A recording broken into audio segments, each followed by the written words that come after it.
Hello, and welcome to another episode of the Measured Golf Podcast, where I, Michael Dutro, sit down with amazing people from the golf industry and talk all things golf performance. And generally, when we think performance, we tend to be led to believe that new is always better. But today, I think we're going to take a slightly different approach to performance and kind of talk a lot about, what is it that people truly value in the game and why do people love the game of golf? And yes, at the end of the day, we want to shoot low scores, but there's a lot that goes into shooting those scores. So, one of the biggest things that we talk about generally when we talk about performance is clubs and equipment. And today we're really, really fortunate because we have not only a phenomenal player in his own right, but also a guy that is really putting the art of club making back in the game and doing it with quite a bit of style, I might add. So, we're very happy and honored to have Todd Demsey with us from Dempsey Golf. You're probably familiar with his name. He's been a heck of a player, playing 4 years at Arizona State, winning a national title, and managing to do all that while roommates with Phil Mickelson, I think. So, I mean, the guy obviously has got some game, played well at the professional level, and recently he's got some publicity for, getting out there and mixing it up with guys and playing with some Persimmon golf clubs. So, I think it's unique. I think it's great. I had the opportunity to meet Todd down at the PGA show, and I said, "Hey, man, I got to have you on." So without further ado, we got Todd. Todd, say hello to everybody. Hey, thanks for having me. I look forward to talking to you about whatever clubs, golf swing. So thanks for having me. Yeah, I mean, let's just start where we kind of met, right? So you did some persimmons for Power Built, which is kind of a old school legendary brand in the game of golf that we're all familiar with, all the gearheads anyway. And they had you there, which I think probably had to be kind of weird for you to be standing there at a trade show and everybody's there to buy the latest and greatest, and you're standing there with some persimmon. But what was the reaction to the clubs, Todd? Yeah, I think it was pretty positive. Yeah, it's a company like Power Built. I grew up in playing golf in the '80s, and they were huge at the time. Fuzzy Zeller, Jody Mudd, guys. Miller Barber, who actually one of my college roommates was his son Larry. But yeah, just love the brand, and they're looking to get back into the scene, and persimmon seems to be a good fit for them, and so to make some woods for them was a treat. And I think most people liked them. Yeah, I mean, it got me to stop for sure. I saw the Power Built name and I was curious and drawn to it because they've been known to kind of sometimes go against the grain a little bit, I would say, as a company.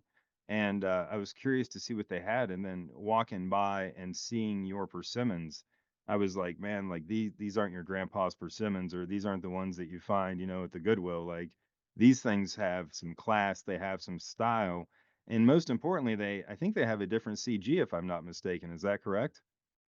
Yeah, I do a few things differently than the old ones. The old ones were designed for balata balls, so when it's pretty frustrating to take one out of the attic and try to hit today's low spin hard balls. Oh yeah, there you go. Yeah, look at that. I got a few of those. Yeah, I'll tell you what, man, hang on to them because 'cause they're worth their weight in gold. I'm not even gonna tell you what I paid to get a brand new dozen of them. I bet. Yeah. Um, but yeah, I put a little more weight in the back of the club to give it. I don't know the science behind it, but I just tried different things. And that's what's interesting about Power Built. They were the only ones that put a big brass weight in the back of some of their woods. So Yeah. I'm doing the same thing, but it's hidden under the sole plate. Um, so yeah, they're designed to play. They're not designed to look at. They're designed to go out and enjoy the game the way I grew up playing it, and I think a better way. But everybody's got their own ideas on that. But yeah, I think it's changed a lot. We're having to make 8,000-yard courses now, and that could have been avoided if we just stuck with solid club heads. Once you start making hollow club heads, it changes things, Can I obviously. throw something at you, Todd? And I think it gets overlooked a lot, bud. And maybe I'm wrong, and you tell me because you were a player during this period of time. But I think when you were growing up, there was a premium placed on getting the ball in what we would call like a good drive scenario, meaning that it may or may not be in the fairway, but we have like a clear shot on the next one, right? Like we're hitting good drives that are in play that don't affect our next shot that much. Like maybe a little rough, but nothing too crazy, right? Like we really put a massive emphasis on that. And because of that, strategy kind of led to, hey, I want to be in the short stuff, not the long stuff behind the trees. That's really at a premium here. And instead of like trying to hit over that, where I might mess that up and it might overspin and it comes up short and lands in the trees, I'm just going to play short of that. So I think really the big distance thing is kind of lost in the sauce a little bit because people are looking purely at data and they're not thinking about, well, now with a modern club that's way more forgiving, now instead of worrying about those same trees because I might mishit it, now it's so forgiving. I just hit it right over top of the trees and I never think about hitting a 2 iron off the tee or a driving iron because I've got the equipment that's forgiving. So I think if you think about some of the actual ballistics and the dynamics that are at play with club speed, like you've been on record saying, if you hit the middle of the face, Todd, your persimmon driver's within 5 or 10 yards of anything you could play, right? If you hit it right on the screws, you're within 10 yards of whatever the latest and greatest thing is. So, where the disadvantage is for you is that when you don't hit it on the middle, it's probably a little more like 2025 behind, right? Because it's overspinning and there's not the forgiveness there. But now we're talking about there being more skill placed on hitting the middle. But at the end of the day, I don't think the ball is purely responsible for the massive distance gains. And I think a lot of the massive distance gains on paper actually come from strategic changes, not equipment changes. If that makes any kind of sense to you. Yeah, I think you're right. The huge heads now allow you to swing as hard as you can swing with that huge sweet spot. So I agree. It's not the ball. It's not the club head. It's the combination of everything. But I mean, I definitely think if you put a limit on the size of the head and made it have to be a solid head, you can use whatever material you want. But just no hollow heads. Baseball doesn't allow it. I guess they do in uh, not in the pro level at least. So I think if we had solid heads, that they would have to be smaller because they'd get too heavy. And yeah, I mean it's too late, obviously, but it seems simple. I Could think it's a could weight thing too, right? I think weight really factors into it. To your point, by the way, fresh from Japan, just got it like 2 days ago. I'm super pumped. You might recognize that shaft. I'm trying to get in the camera there for you. That is an original Fujikura Motor F1. You probably recognize that. yeah, And I right. know that you recognize that. The TaylorMade R9 Super Deep. Oh yeah, Look right. at that. Old I, school, brother. The yeah, I like TP, that. right? Yeah, I mean, dude, this thing is great. It is a awesome, like, this is a yeah, lot of gearheads consider this to be one of the holy grail heads. And the thing is I can go out there and I can swing it just about as fast as I swing my current driver, just a hair slower. But when you look at the smash factor, it's not putting up a 150. It's just not doing it because I can't swing it that way because of the way that the weighting is in the head. And the thing that I think we've kind of lost sight of, this is all metal. This is all metal everywhere, right? It's not fiber, it's not carbon, it's none of that stuff. So the weight all of a sudden gets a lot harder to shift around and move. And kind of what we're talking about is this forgiveness, right? So when we start making the frame carbon and it weighs next to nothing relative to metal, now we can put a big CG weight plug in the back, like you were talking about with Powerbuilt doing with some of their persimmon drivers and having that big kind of block in the back. It's exactly what the club companies are doing now with these tungsten weights. So, I don't think that you're really gaining an advantage on the fact that you still got to swing it fast to hit it hard. I just think that you're gaining a massive effect when it comes to the forgiveness. And I really, unfortunately, don't disagree with you, but I think it takes a lot of the skill away from the game of driving the golf ball because I grew up in a time and you grew up in a time to where hitting the driver really was the hardest club in the bag to hit. Like That Yeah. thing was hard to get right, man, and it was never real consistent day to day. Like, you kinda hit some different shots and you kinda learn to make your piece.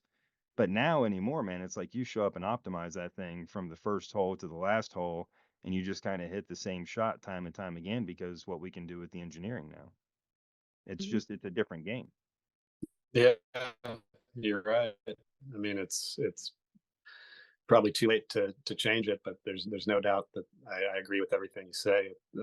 And for me, I'm not trying to change anything. I just do what when I was done playing professionally, I was either gonna do something totally different, or I was just totally wanting to get out of the game because the just turned off by playing for a living and not having a ton of success at times was difficult. And Hard for an um, athlete, man. I mean, I think that that really goes overlooked, right? Like, I mean, don't get me wrong, when you're one of the top 20 guys on tour and, seemingly you're getting all the breaks, right? And like things are clicking, it is a good life, man. But for the other 130 guys, woo, I yeah, mean, it's rough out there, man. it is. Yeah, I did. I was out there about 15 years, and I wouldn't trade anything. I got to travel the country and the world and play golf, so I can't complain. But I was just kind of turned off by the game, the commercialization, the equipment. I mean, a lot of the reps will agree. I was always playing stuff, 5 years old, and Come on, uh, Todd, play the newest thing, man. Come on, we need to hit numbers. yeah. But I mean, they've been so good to me, and that's why I'm not here to complain about anything. That the equipment companies have been No, great, but I'm just, for me, and then anybody else that's interested in playing the game the way um, it was played, hundreds of years ago. That's what I'm here to do. I guess the shaft, this I'm not into hickory shafts. I think I know Tad Moore has got that figured out, that's but got some cool stuff. yeah, I don't know much about it, but I guess to truly go back to the way the game started, you'd have to do that. But I just kind of go back to when I loved the game in the '80s, and it, thankfully a lot of people are feel the same way and love the sound and feel of Persimmon. Yeah, I don't disagree, man. And I grew up. I'm a little bit younger than you. I'm 39, so I'm more of like that kind of 90s, early 2000s kind of golf era guy. And I kind of always think of that as kind of being like TaylorMade's sweet spot, right? Like they kind of own the woods market then. And I love that old TaylorMade stuff. I have a ton of it. I have R7 super quads and R9s, and I got all that stuff, man. And I appreciate it for what it is, and I can understand like what the engineers were trying to do. And then if you go, and I'm kind of a golf ball weirdo too. I have a bunch of old golf balls stockpiled away. And it's like you kind of go and look at those balls, and then you kind of see where the engineer was coming from and what they were trying to kind of mesh up and produce. So I think it's beautiful that you're kind of putting some of that back into the game. And the thing that I'm really curious about, Todd, is I would imagine you're more popular than ever. I would imagine you're getting more popular day in, day out. And I think there's more people that are thinking more along the lines of you are and wanting to maybe pump the brakes a little bit on the equipment and the commercialization and the $800 green fees, and maybe want to take it back to a time when it was a little more simple and a little more pure, and maybe you were playing for a Diet Coke and a Snickers. I mean, I just think there's a lot of people that are in line with you, a lot more so now maybe than ever before. Yeah, yeah, you see it with golf courses like Goat Hill Park and Oceanside, and they're popping up everywhere. Where it's just a more of a low key, less presumptuous atmosphere. Um, just there for the game and not all the.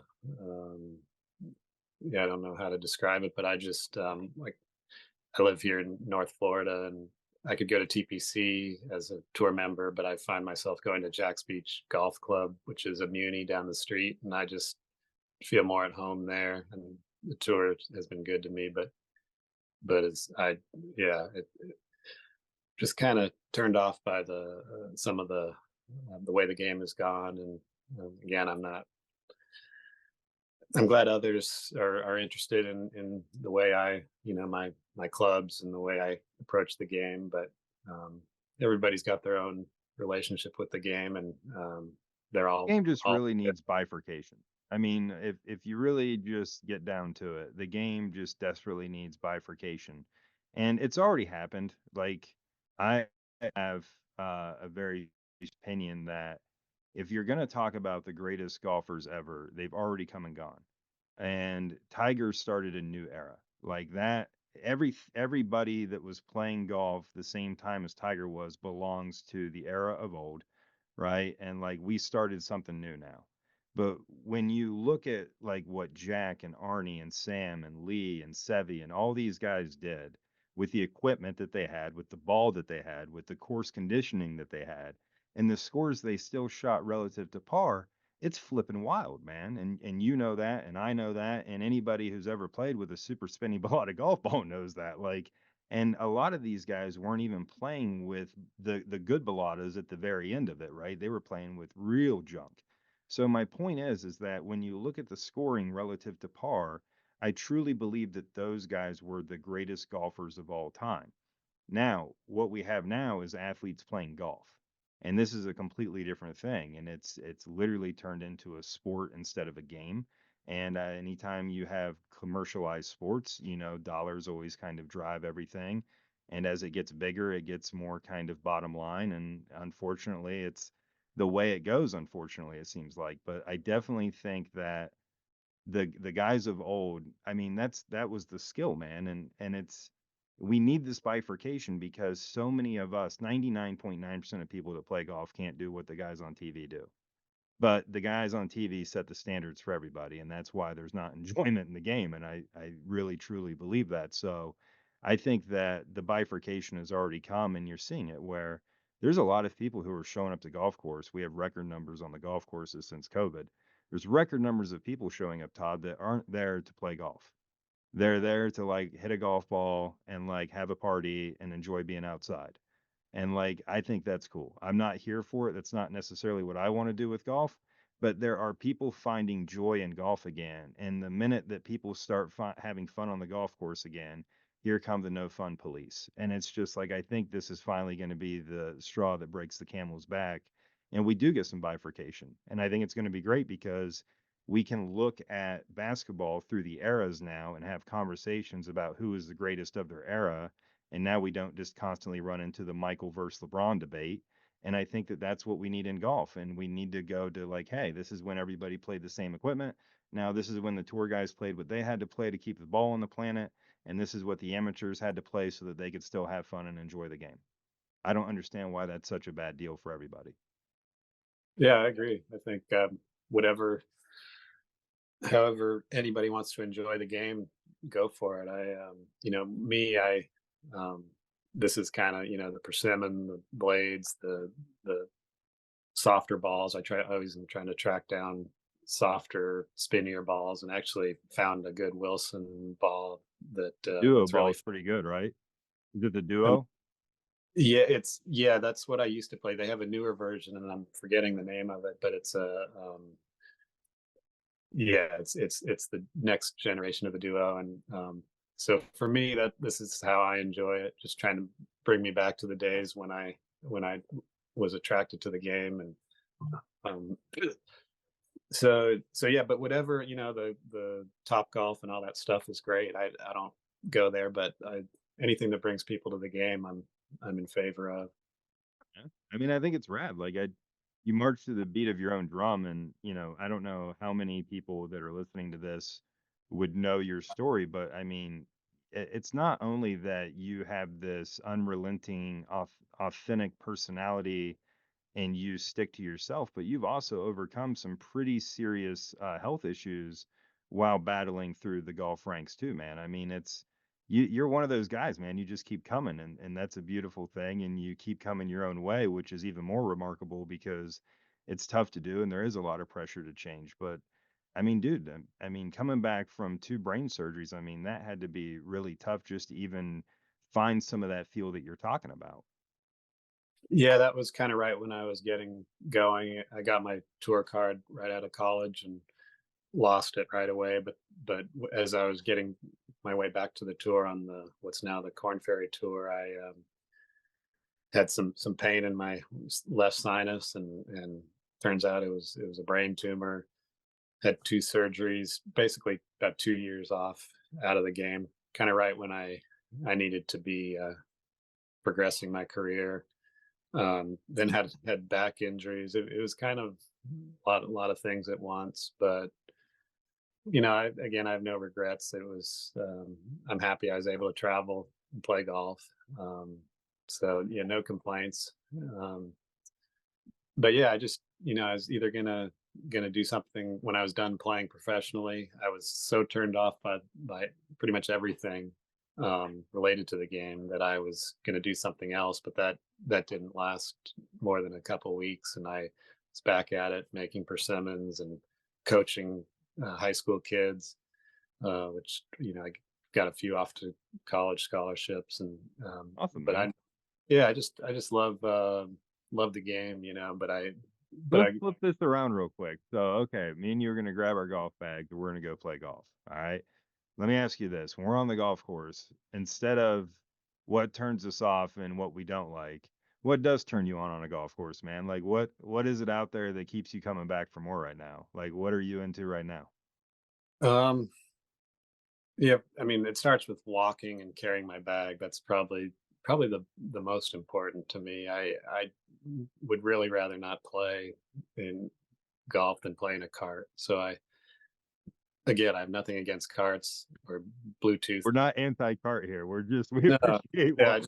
yeah, just do whatever keeps you enjoying the game. But yeah, just going out, with either my kids or my wife, and just walking 9 holes late in the day, um, with equipment that I feel a connection to, and Is it always doesn't. different clubs every time you go? Like, are you constantly like throwing different stuff in the bag and messing around, or do you leave stuff in for a while and kind of build an opinion slowly? Like, how's it work with you with the clubs that you build and play? Yeah, I keep it pretty consistent. I do take out clubs. I try to see how few clubs I can play with. That to me, that's fun. A short set with 6, 7, 8 clubs, Yeah, nice.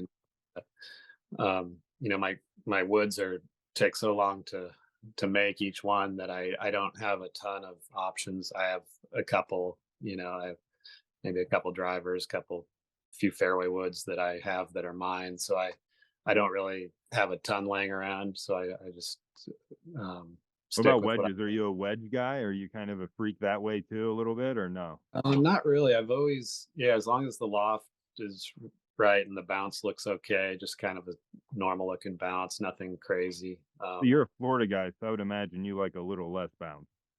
Yeah, I am, and I've been here about 10 years. I still haven't figured out the Bermuda. But yeah, I'm not really into the design of wedges, but I yeah, still trying to figure out this Bermuda. I think I finally got something that works. I kind of chopped down on it, and Yeah. I gotta but I'll show you some cool stuff. I think honestly, I don't I know that you're not the guy that's like following all this stuff. That's not your scene, but Joe Mayo, who's a really famous swing coach, goes by the moniker of Trackman Maestro back in the day, but has had a lot of success helping Victor Hovland kind of fix his wedge play around the greens and all of that fun stuff. And one of Joe's big things is that in Victor's case, and I don't want to put words in Joe's mouth. He doesn't tell everybody to do this, but in Victor's case, like he's like 10 degrees down with his angle of attack now, which sounds ludicrous, but people really don't understand how the math is calculated and all that. And like for Bermuda, that's really about what you have to do because the way that the root system grows versus like a bent grass does or a Kentucky bluegrass does up here. So like getting way more steep with an AOA is really the only way to do it down there because you have to sever the grass because if you don't, it kind of wraps and grabs. So there's definitely some truth to needing to be a little more choppy down there with the Bermuda, especially yeah, the public place that you're playing at, right? Like, that yeah, ain't the championship Bermuda over at TPC, right? So it's that's really true. kind of thick and grabby. Yeah, yeah, that's interesting. That makes sense. I kind of stumbled across that, but and then playing with guys from here that kind of know what to do, but that makes sense. This is a beautiful thing, man. Like, I look at you and I just see an artist. Like, I don't really see, like, no offense, I know you can play, dude. Like, there's nobody questioning the fact that you can get out and get after it. But like, you're the guy that's like the savant out there, man. Like in the flip flops and the t-shirt, and like can still play with 7 golf clubs. And that's a beautiful thing. And what I've really appreciated is the more people like yourself, the craftsman, the artist, the more of these people that I meet, the more we share kind of notes, the more I feel like I'm able to kind of jive and show you like how some of the technology proves what you feel is real. And that's really where I think that we kind of get lost with the technology in golf. And we can talk about technology in golf club design and engineering and construction. We can talk about the launch monitors. We can talk about force plates. We can talk about any of the technology you want to talk about. But at the end of the day, all of this really boils down to, does it prove what you guys have experienced as some of the best players in the world during a period of time? And if the answer is yes, then I think we're onto something, right? So, like, I think that, do you understand TrackMan data and all that stuff? It's probably not your forte. It doesn't mean you don't get it, but probably means like you couldn't give me a definition of every number that the machine spits out. But if I said, hey, show me what works for you, and then I could show you how your attack angle gets steeper, like now we're seeing correlation in the real world, right? So that's where I think the magic is. And like like we gotta move this center of mass around this golf club for a modern golf ball. You might not know the ballistics and the engineering behind that, but as a player, you've figured that out over time, right? And I think that that's where we got to use the technology to actually make the game more enjoyable, not just make it more confusing and more expensive. Yeah, yeah, it makes sense. I know the stuff that you do that I've looked at, it absolutely is in line with what I've found over the years playing golf. So it's fun to see. Sometimes um, I try to avoid a lot of numbers and stuff like that. But what you do it, responsibly, where it makes sense. It's not just this jumbled mess of it's like it's presented in a way that makes sense in the real world. So Well, it's fun to see we that. play a game, right? And like, here's what drives me nuts, and you know this, right? When you were playing high level golf back in the 80s, and correct me if I'm wrong, but for the most part, you guys were all hitting it into the greens on par fours and par fives from the same place. Is that correct? Yeah, yeah, that's true. Right? Okay. So the reasoning that I have been given from multiple people that I've asked about this very topic is that the reason that all the guys back in the day, pre-urethane golf ball, we'll call it, so pre-2000, the reason that for the most part everybody hit it to the same place was because at about 169-mile-an-hour ball speed, what we found is that the Balata golf ball became incredibly erratic after that, and you couldn't really predict what it was going to do. So everybody was kind of beholden to 169 miles an hour. That's all you could put into the ball because if you did any more than that, the thing spun like crazy and we couldn't control it. So that's where I think people don't realize how much golf has changed because now we're not limited to this 169 number. We've got guys out there on tour that put up 200-mile-an-hour ball speed during a golf tournament. So it's like, okay, now we can't just like create a good looking golf swing that is suboptimal yet produces 169, so it's okay. Now we've got to produce everything we can produce. If we're really talking about competing and competitive and trying to gain an advantage, we got to hit it off the tee as far as we can. So we got to optimize everything. And if we're not using our body correctly to achieve that, we're going to have failure in the body, which looks like injury. And that's where I think what we're able to do now is prevent injury because I don't think that we're telling people all that different information from what we used to say. I just think now when we say it, we know that it works for that player. And now you don't go out and do the wrong movement for a month trying to dig it out of the dirt only to wind up with an injury. Yeah, yeah, it makes sense with the technology. Now you're able to find the right answers without having Yeah. to trial and error and hurting your body. Like if we go out, right, and like you say, hey, Mike, can you watch me hit a few balls on the range? I feel pretty confident at doing that. But I'm gonna be honest with you. If like Pete Cowan is standing right next to me and like you go, "Hey guys, what do you think?" I'm not gonna say a word and I'm gonna let Pete Cowan talk. And here's why. When it comes down to who's got the best set of eyes, I really can't compete because in my mind, a golf coach's eyes really have to be trained like very, very, very, very well, and that means that you got to see a whole lot of golf swings to learn kind of how to see it. So there's nobody who's better at that, in my opinion, than Pete Cowan. He's been doing it the longest. He's been doing it at a high level. He's got probably the most major championships won of any coach, as far as I know. So I would default to Pete.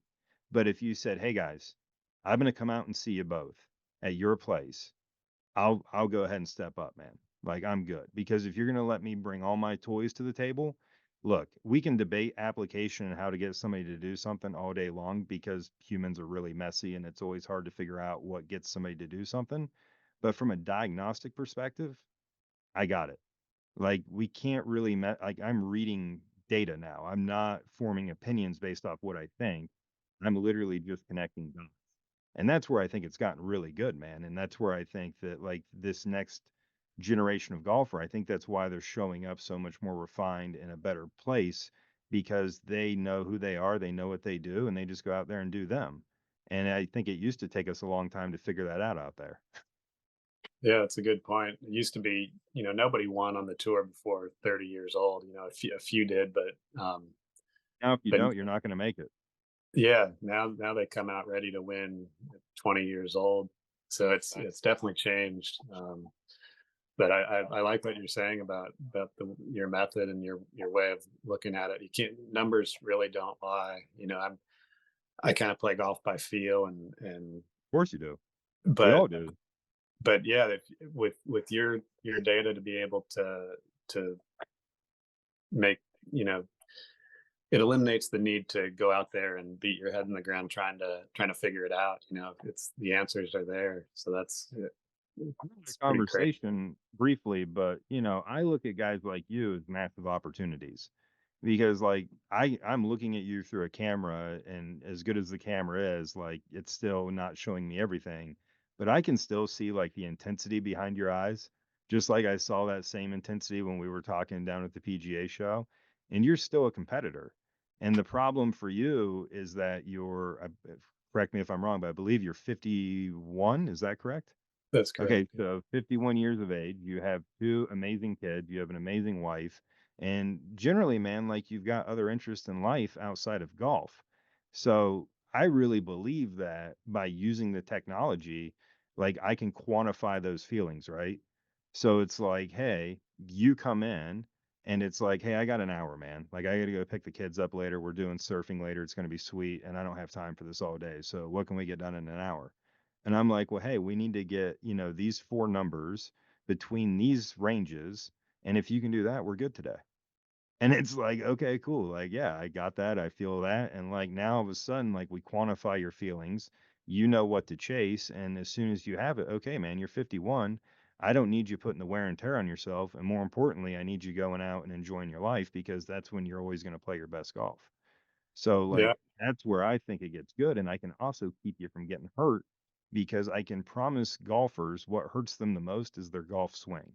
And that's relatively concerning given the fact that a golf club only weighs 13 ounces. right.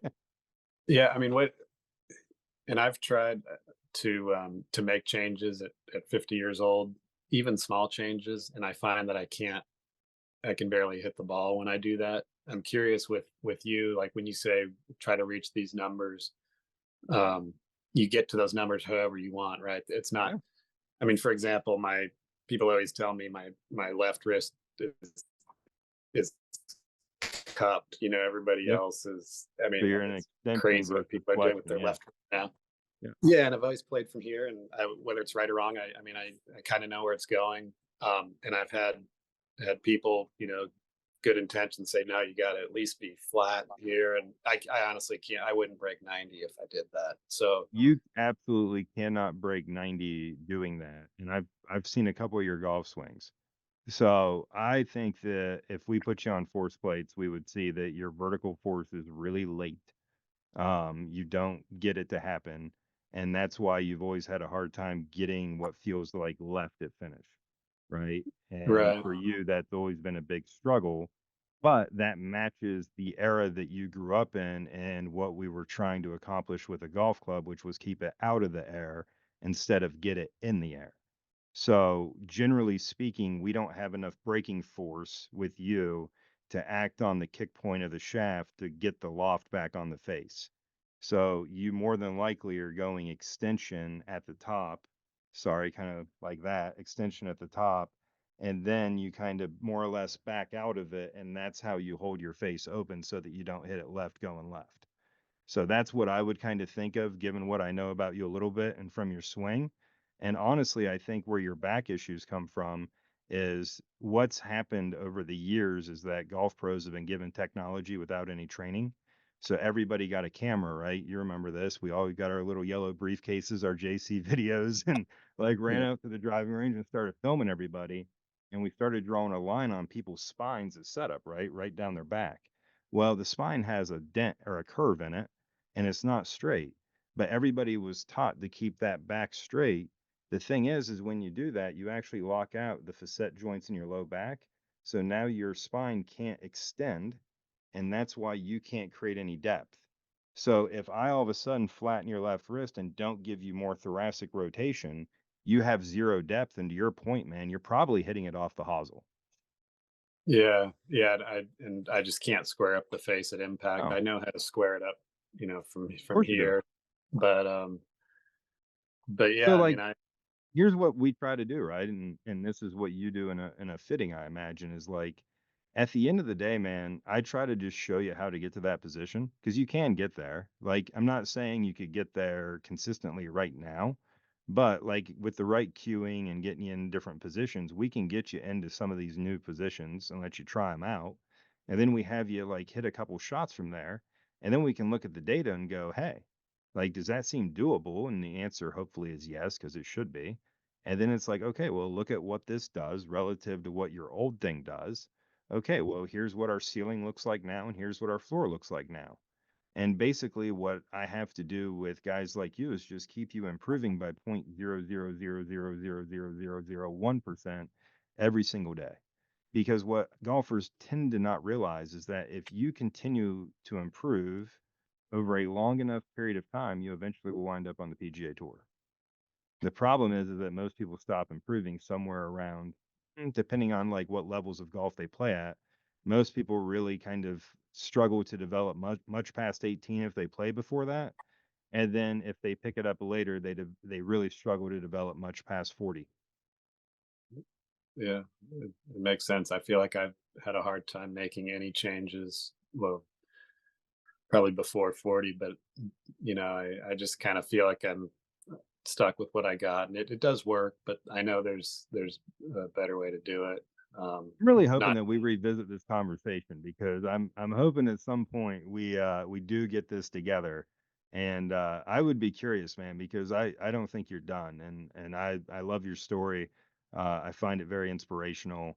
I don't think that, Gary Woodland right now is getting nearly enough praise for coming back so quickly after a brain surgery.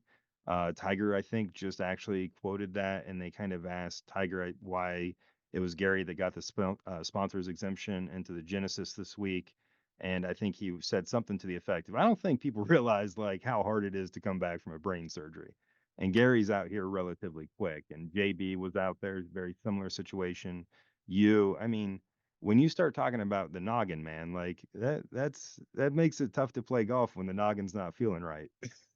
Yeah, yeah, that's true. And back then it was a whole different.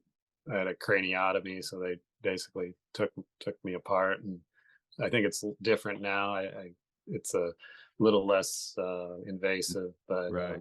but still, it's yeah. For him to be back competing again, it seems like it's only been 6 months, or I don't even know, but It it's hasn't really been that long, right? Like, I think it's been, like, maybe a year-ish, but not yeah, more than that.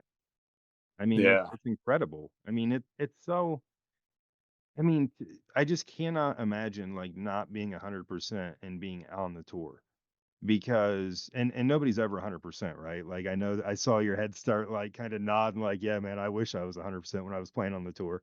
But like, right, nobody's at 100%, but if you're out there and you know, and let's be honest, like people know where they fit on tour, right? If you know like you're a guy trying to make cuts out there and you're feeling like 85% out there on Thursday afternoon, I mean, dude, that's got to be pretty defeating, I would have to imagine, because you know you got to play pretty well to make that cut.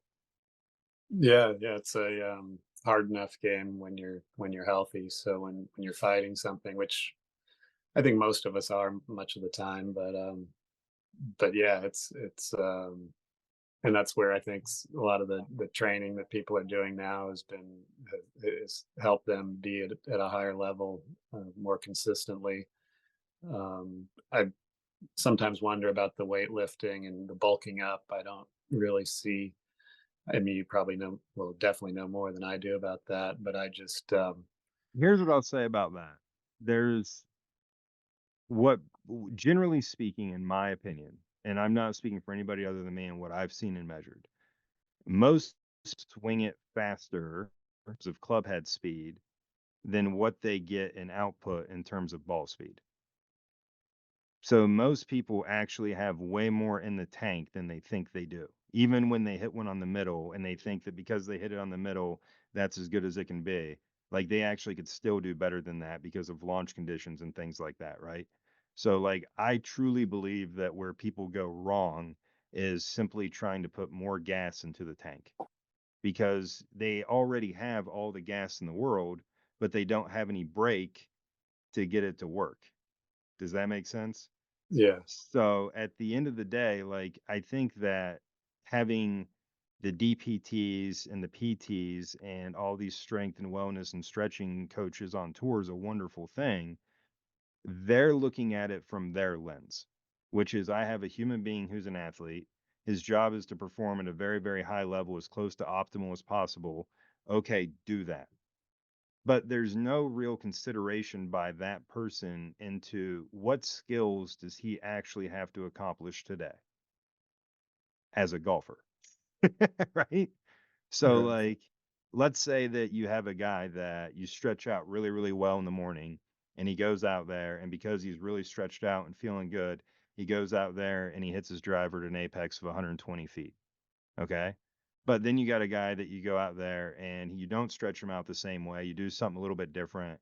And now because you don't have his spine feeling as good and stretched, now he apexes the driver at 100 feet. Okay, well, as long as he's not getting hurt at 100 feet, that would seem like a pretty good strategy for like, hey, we're playing in the British Open and we don't want to hit our driver way up in the air. right, Right? And I know that that's a really goofy example, but my point is that these players have these incredibly large teams now, and nobody on the team communicates with the other people on the team, generally speaking. And now it's like, yes, we're creating all this speed and all this force, but is it actually like helping the player accomplish their task and keeping them healthy? Or did we just give them more speed with no training? And now not only can they not find the fairway, but they also are getting hurt. yeah, right. No, I agree, and that's where I was playing in kind of the era where people were starting to build these entourages, and I when you got so many people chiming in, I don't know how you can play, but I mean, people have obviously made it work. I know I could not function that way, you know, unless they were really everybody really was on the same page. So Did I was you always amazed by people about to tee off, you know, and final round of a tournament. You got three people watching him and telling him what to do. I mean, at that point, I feel like I'm kind of. I mean, I just got to go with what I got. There's no time to make any changes. But so I never really understood that, but I they obviously, understand being there. I like a lot of these guys need that support system, right? Like I get that they've grown up in a different era and they're different psychologically than in their profile and their personality profile types than we were back in the day. But like when I'm standing there with a player before the final round, we're not talking golf swing. Like the only time I'm ever going to talk golf swing with them is if they turn around to me and they go, "Hey man, it kind of feels like this today. Is that still okay?" And I'm like, "Yeah, man, that's totally fine." You know what I mean? Like, Yeah. a little awareness goes a long way with you guys. Like, you guys are super hyped up. You're super critically aware of everything in the environment. And that's what I think the people sitting at home don't necessarily understand is that it feels completely different throughout the round to you because of pressure. Like, I loved Nick Dunlap talking about his legs going numb, and he thought, like, he was gonna fall down when he was hitting that putt because he couldn't feel his legs. Like, that people don't realize what's going on in those moments for you guys in terms of the feels, right? And at the end of the day, we all play with feel because when you're standing there in the middle of, let's say 17 fairway, right? And you've got to like stand there and hit one 210 to a tucked right left pin, all you have are your feelings, man. You don't have a launch monitor, you don't have force plates, you don't have your coach. Your caddy can maybe say a couple positive words to you, but at the end of the day, you got to feel that shot. Yeah, yeah, exactly. And I've had that feeling where my hands, I don't feel my hands, and I mean, I feel like I've played pretty well under pressure, but yeah, there were times where I just am like, I don't know if I'm gonna hit the ball, and it somehow it always kind of worked out decently. But yeah, it's weird what your body does. I like 16 at at the Phoenix Open a couple times. Just about to hit that shot, just a simple 8 iron or something, but just the weird feelings. You haven't missed a shot all day, and you're like, just don't shank this, or it's just weird the stuff that goes through your mind and your body. So Yeah. yeah, but It's a trip, right, man? I mean, it's like, and I think I think that's not, I get so frustrated, man, because like you get mislabeled. And when I say you, I shouldn't put it all on your shoulders, but I feel like this retro golf scene, let's call it, right? Like it gets mislabeled as trying to make golf simpler. And I don't think it's trying to make golf simpler. I think it's trying to focus on different aspects of the game, right? Instead of being so focused on hitting perfect golf shots and that's all that matters. There's people out there that are more in love with like hitting one in the woods and having to get it back into the position and having to try to score with 7 clubs in the bag instead of 14. And, I think those people are way more focused on maybe the human skills when it comes to playing golf versus this super technical kind of freak mode to where everybody's a gearhead. And like, I don't think that's helped golf. It didn't help tennis. Like, I don't know how it was when you were growing up, but I specifically remember like my parents, I didn't grow up wealthy, but my parents played tennis nonetheless. And like we would play on public courts, and you literally could not find a tennis court to use anywhere. Like you just could not do it. And this is in the late 80s, early 90s, right? You just couldn't find a tennis court open anywhere. And what happened? We went from wooden rackets, right, that were small to big, oversized titanium rackets that were crazy expensive. And now every single tennis court's been abandoned for the past 20 years and is only now being used because of pickleball. yeah, it's true. I mean, that's a good point about the game. It's not it doesn't it does the opposite of making it simpler. It makes it um, just so much more. You, you're right. Guys, they hit it as far as they can, wedge it up there, try to make the putt. Where now, um, you're having to deal with mishits.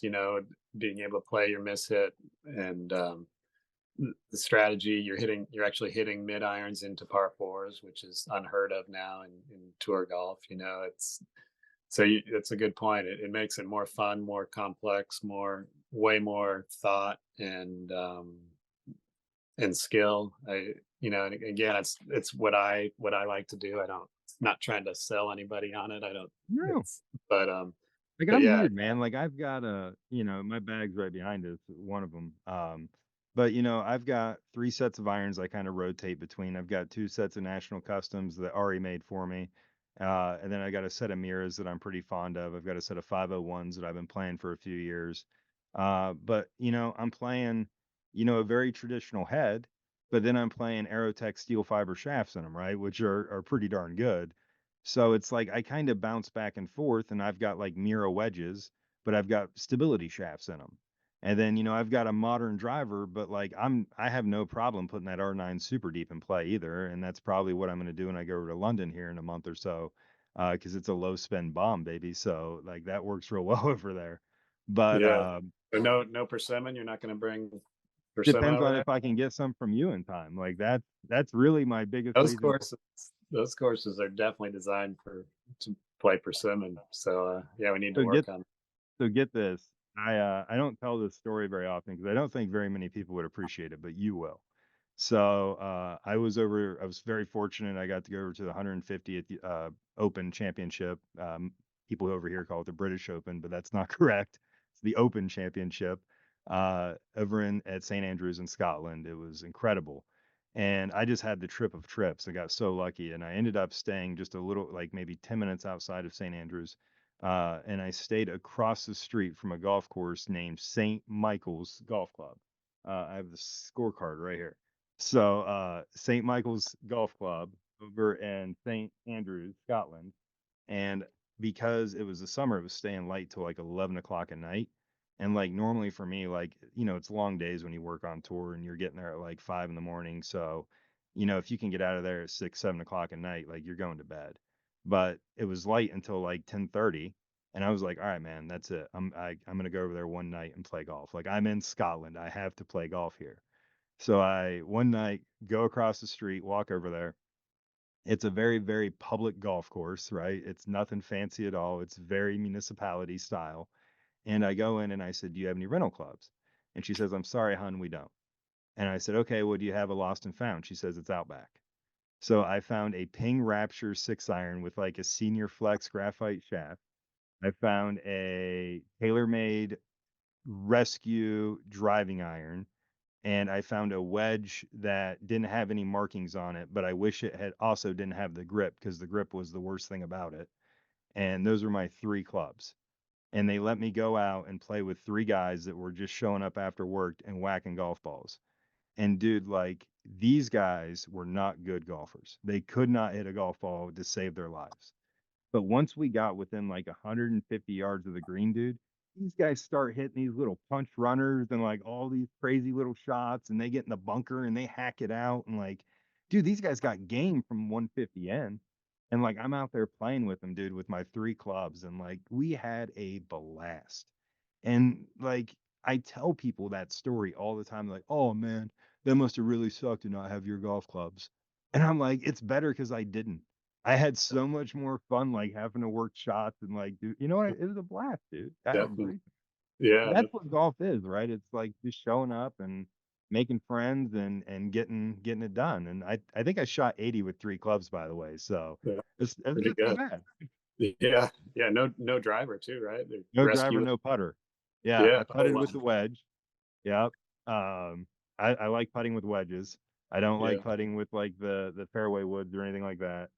Um, And I hit all the tee shots with the rescue. And this place, dude, if you remember the 150th, they were talking about how hard the ground was, all the gravitas, because like it hadn't rained over there. So the place I was playing was even faster. And it was like, I mean, so I was hitting this rescue like 300 yards easy because I was just hammering it as low as I could, and it would just run forever.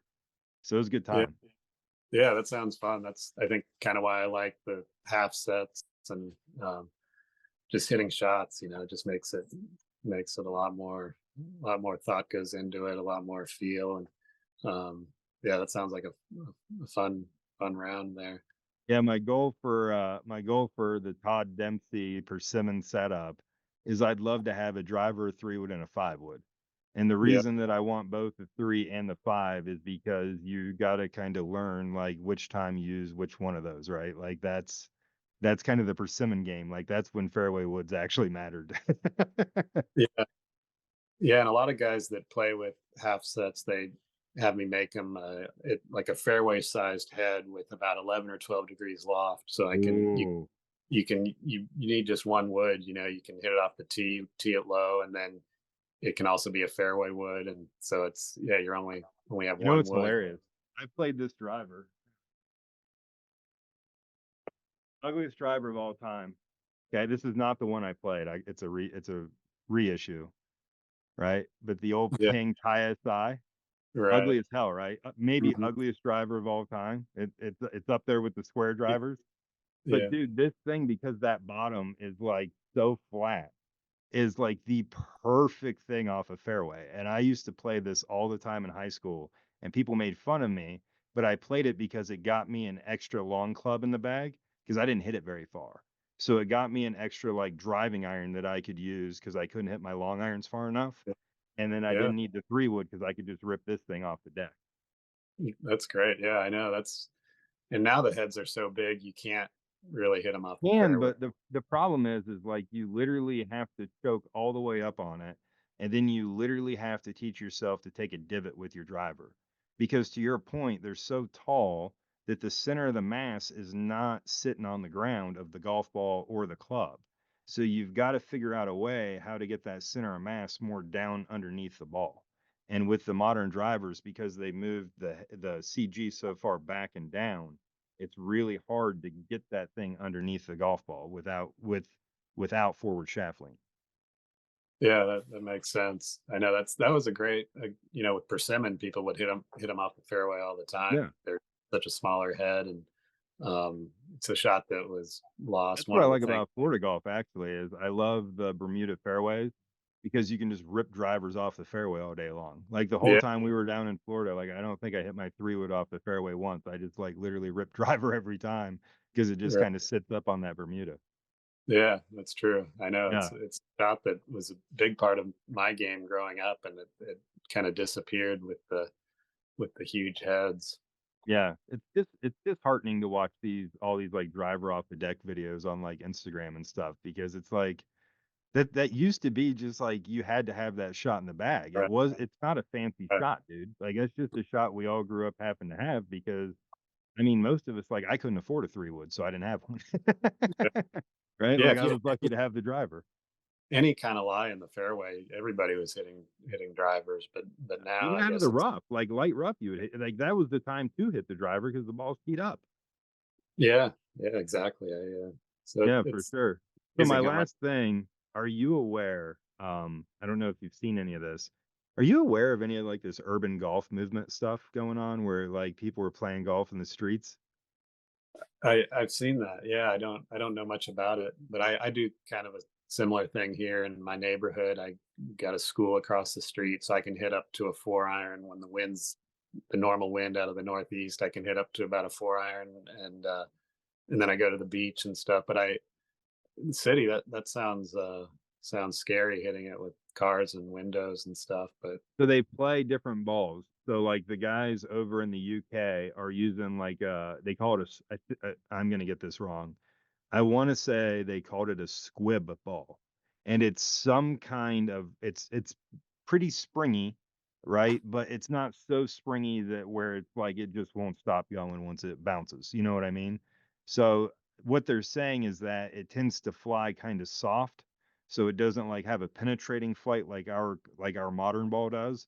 It kind of floats, so when it lands, it tends not to like break windshields and stuff like that is what they're yeah, doing. But it's interesting. dude, it's crazy, and I think it's cool because they're out there with like super old blades, like they're out there with the old Spaldings, and you know what I mean, like the McGregors, and they're out there with a bunch of old persimmon. Because dude, you're whacking it off concrete. You're not out there with your set of mirrors. And I Yeah, just, dude, I think it really helps with the access problem. I think it's once again another cool way for people to get into the game at a really low price point and have some fun with it. yeah, I love that. I tend to avoid cities, but I'd like to try that sometime. I got to track down some of those balls. I'm gonna talk to him when I'm over in London here next month. And one of the organizations over in Europe, they have like a World Cup, and it's wild. Like you can, I think it's called the European Golf Union or Golf Urban Union, something like that. You can look it up. But they have like literally like a World Cup, and people come from like from all the countries, and they play. And I mean, it's really kind of like a beer fest meets golf kind of situation a little bit. But Yeah, I mean, it's wild, man. And once again, people are having fun, and not to get into a subject that we don't need to, but people want to blast, the live golf thing, and I've been to two events, and once again, there's young people there having fun. And I'm all for it, man. If it gets young people involved and it gets them outside and it gets them doing something to where they can express themselves and be competitive and learn, some amazing things about themselves at the same time, I'm all for it. Yeah, yeah. I don't. I mean, I'm kind of a traditionalist and history. So I'm still having a little trouble with it. I don't blame anybody for playing it. I'd do it myself probably, but I just I don't know how in 30 years from now if anybody will care who won the Las Vegas live event, but maybe that doesn't matter, as long as people are it's bringing people to the game. And um, That's one thing I've really noticed is I talk about this a lot with parents, with the youngsters that I work with, but it's like we have this like real linkage to history. Like we do that. Young people don't. They're not really into antiques. They're not really into old stuff. They're not really like they think it's cool, but from like a commercial application, like they like a vintage edition. You know what I mean? Like they yeah, don't right. actually like old things. Yeah, And I think to your point, man, I think it's heartbreaking because those records and those memories mean so much to us, but I think by and large, man, I think a lot of that's gonna go with our generation. And I think that, it's not really about what people are gonna remember 20 years from now. I think it's what do people think of you now? And unfortunately, I don't necessarily agree with that way of thinking, but that does seem to be kind of the standard issue way of thinking right now to where it's about fame and money and everybody's trying to get theirs. yeah, yeah. It's definitely a different world that live, but it's yeah. I got plenty of Hard. friends playing, and I don't blame them. Looks Nobody's fun. ever shown up here and offered me 600 million. If they do, I'll let you know how good my ethics are. But for right now, like I can say whatever. But it's just I've not made $1 million in my life, and I probably never will. But at the end of the day, $600 million is life changing money, and I have a hard time like thinking to myself that as a provider and as a person that's married and has a family and those like you have the opportunity to like ensure that your family never wants for anything.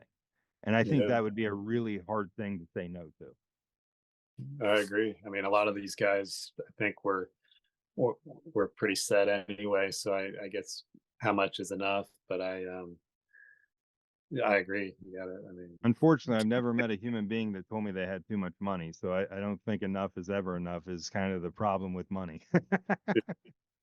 apparently, yeah. Yeah. So, man, this has been great. I've really enjoyed it. Todd is an amazing person. I love the story, the tenacity, and what I really love is just you know an unwavering kind of sensibility and doing it for the reasons that he loves and not letting those reasons be changed by anybody else. So, Todd, thank you very much for joining us. I really do appreciate it. Thanks, Mike. Great talking Yeah. to you. Yeah, it's been great. And if you're interested, he's got a really cool, I think it almost looks curated, but it definitely isn't. It's just he's a cool guy. But if you go over to Todd's Instagram page, Todd Dempsey Golf, you can check out some of the amazing work that he does with the persimmons. I highly recommend you get one. I will definitely be playing one in the very near future for sure, and hopefully playing right alongside Todd as well. So thanks so much for listening to this episode. Make sure to download and subscribe wherever you get your podcasts. And as always, until next time, keep grinding.